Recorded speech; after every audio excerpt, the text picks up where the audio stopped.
All right, I want to extend my greetings to the Turkish people and government. I'm here with my fiance Shayne Bauer's mother, Cindy Hickey, and my dear friend Josh Fattal's mother, Lara Fattal. And I am so grateful to the Turkish government for their role in this humanitarian issue. They've really been a huge help in my release. I stand here free today, but only 1/3 free, because my fiance and my friend are still in prison in Iran. And we believe this has been a huge misunderstanding, and it will be the best thing for all countries and all people for it to end. When I was in prison, I saw the Turkish Prime Minister visit Iran, and I didn't know at that time. I had so little information for what was happening in the world and who was trying to help me, who was trying to help free us. But I had a very good feeling that Turkey was advocating on our behalf, and now that I know that's true, I feel even more gratitude and even more hope that soon Josh and Shayne will join me in the free world. We can go on with our lives and continue to do good work and continue to advocate to be a bridge between our country and the Middle East, and to advocate for peace and dialogue and engagement between the United States and Iran, and between all countries. So I thank you very much. How hopeful are you that your friends and your fiancé will be released?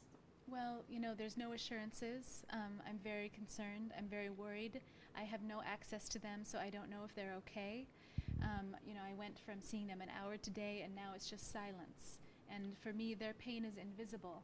I know they're in pain, but I want to show the world that they're in pain, that they don't deserve to be detained one day longer, because they're innocent and meant no harm to the Iranian people or the government.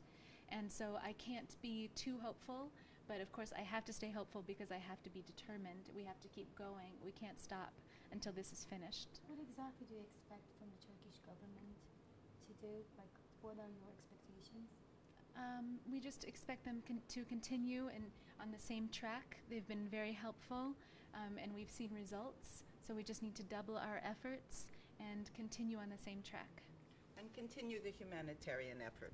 This has very much been a humanitarian case, one of the reasons Sarah was released, and we understand that there were 3 innocent hikers in Iran, and now there are 2 innocent hikers in Iran. So we just hope there will be a renewal of hope and energy for the humanitarian imperative to get both Josh and Shayne home.